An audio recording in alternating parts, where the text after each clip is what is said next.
get better at that?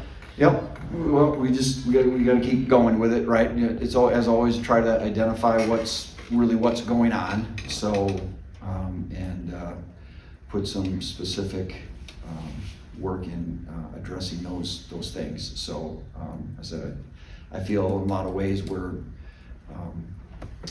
uptight in those situations. We're too nervous. We've got to relax more. We've got to trust our training more.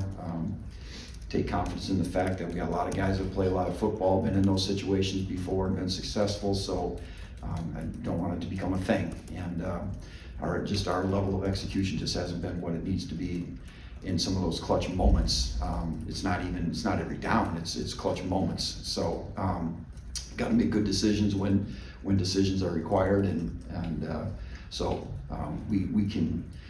You've got guys that do that with regularity, can do it, and we just need to do it now. So again, I'm just got to assume that every game is going to come down in situations like that, and honestly, we practice that stuff today. So and did successfully. So I hope that I have to have confidence that we'll get the job done. But that's, unfortunately, we just have not the last few weeks, and as I said, earlier, it's statistics are one thing, and they can be misleading about, because when it's really come down to it, we got to do a better job. How do you think the defense handled Cornell being out late in that kind of period? Because Kobe talked about maybe people weren't listening as much to him as they should have been. Yeah, I don't know if that's true or not. We practice every day. Cornell doesn't take every snap, so there's other guys that play in his spot every day. So, and quite honestly, I don't spend a minute worrying about if he's playing or not playing or who's playing. It's you got to play with the guys that are in there, and you got to trust the guys that are in there. And so anybody that would play other than Cornell, if Cornell happens not to play, they've taken plenty of reps. So I don't have a good response to that comment, but we need to trust one another and listen to one another, and that's what we need to do as a defense for sure. Brian, you guys, the running quarterbacks have given you some trouble. What does TCU's quarterback do? Does he run it, and what do you see from their offense? Well, he has, but he doesn't. I don't think that's not his game, like the last two guys. And I thought we did a decent job on the guy last week, other than probably one specific play and a couple of scrambles. But the plays we were most concerned about him running the ball on, we defended him pretty good. So, those guys are on scholarship too once in a while, and they kind of have a way of making some plays. But I think the TCU quarterback is a really good quarterback. But I would think that there's guys that look to run when they pass sometimes if things don't look quite right, and there's guys that hang in there and try to keep throwing the ball. He's a keep my eyes down the field, slide around the pocket kind of a guy, and give myself some space to throw the ball. So and he's really good at that kind of stuff. I don't think they're calling a lot of designed runs for him. They have a huge RPO game, but it's largely, I'm going to give the ball off or I'm going to throw it. And so he throws the ball probably throws the ball at a higher percentage of RPO throws than probably any guy that we'll likely face all year long. So really accomplished in that area, and got some good guys to throw to. When you face a wide receiver room like this that is as talented as it is, how do you approach that as a defensive coordinator? Yeah, well, we just have to, know who they are. We study, what they do, what kind of catches do they make, how do they release off the line, what kind of tells and indicators do they have about breaking points and things like that. So I think we have some awareness of all that kind of stuff, but quite honestly, at the end of the day, you just gotta, keep yourself in good matchups. I feel good about anybody that's going to cover those guys back there, and so. But they're good in their own right. They've got good size. They look like strong, mature guys that run well. So they're going to be a handful. I'm not predicting that we're going to keep them to 0 yards passing. They're probably going to get a couple on us, but.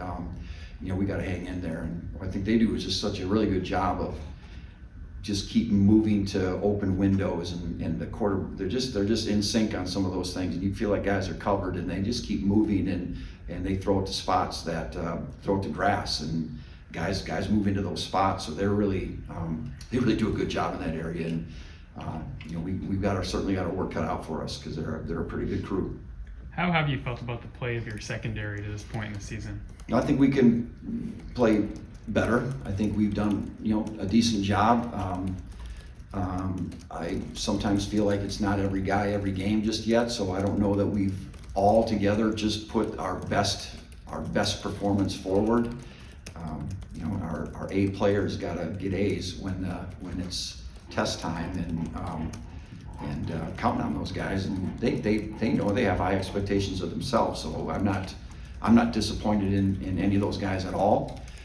We've just we gotta show up every week and really just play to the level we're capable of. If we can do that, we're fine.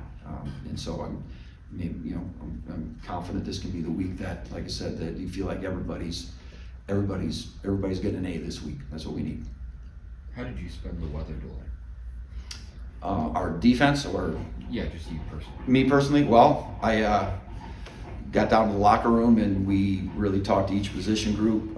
We put some notes. We had some notes about plans going forward, what we wanted to do. So kind of listed the calls that we thought we would make in certain package situations, and just reviewed to make sure guys knew what they were doing. And I kind of got with each position group at a certain point, as and then obviously position coaches spend a lot of time with their players, and every few minutes they're up moving around and stretching and doing stuff. So there was quite a bit of that. And we met staff wise, we get together and we kind of confer about, sort of like we do at halftime, and what's the game situation, what are we going to likely face. We've probably at some point it's probably going to maybe be some 2-minute things, and here's what we're going to call. And so we kind of got all that stuff mapped out and got that information to our players. Brian, TCU likes to throw it a lot. How have you felt about your pass rush, and what challenges do you have this week? Yeah, we actually, I think, got 3 sacks last week against a West Virginia team, which, that's most anybody, has had on them in probably all of last year. So, and they were really good up front last week, and really good pass pro guys. And it was tough. I'm not saying it wasn't tough, but, we got guys that they're pretty relentless, and, we haven't had that one guy that, the Austin Booker from last year, some of those guys that have just been, this guy's he's gonna get after it. He's gonna put pressure on this guy 6, 7, 8 times a game. I don't know that we have that guy right now, and we're still developing, but we do have a lot of guys that have their moments. So, for anything, it's not always getting sacks. It's containing the quarterback in the pocket. It's condensing the pocket.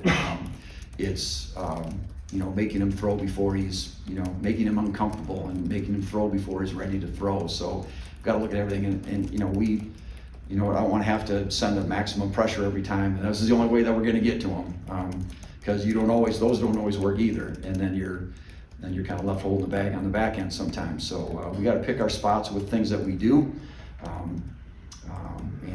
I feel we've got a number of guys that are capable pass rushers. Now again, it's putting it together in the moment when it counts, and we're gonna keep going at him. Joe wasn't 100% in camp with the cast and everything. He played and kind of assisted on his sack this last game. What have you seen with him and how he's? One thing about Bai is that he will always play high motor, and he's gonna play fast.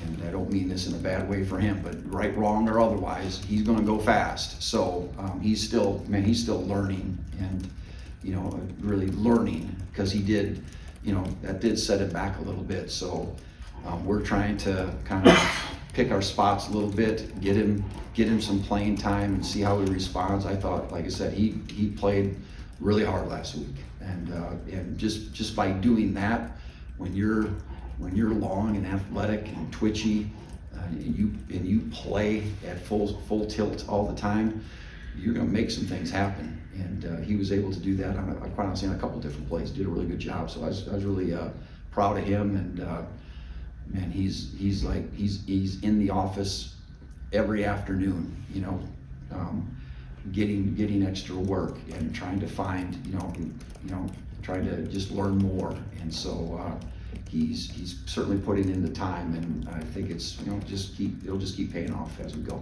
Is there a common thread at all with the explosives, or is there something you guys can do to limit those a little bit more? Yeah, I kind of try to hit it on the best way I can. We want to make it, if they get those plays on us, it's them plays, not us problems, right? So sometimes guys are just going to make plays on you, and you can be in a really good spot and they're still going to catch the ball, or things are just going to happen. What we can't have is breakdowns on our own part where it's like tennis, it's double faulting, serving twice out of the zone or whatever. And, well, that person didn't even have to try to return one of your shots. He got points. So we can't hand them those kind of things. And we've done a little bit of that, and we gotta knock that off. And but again, I know our guys are aware of that stuff, and we're working through that all. And I feel like the best part of what we're capable of is still coming up here yet.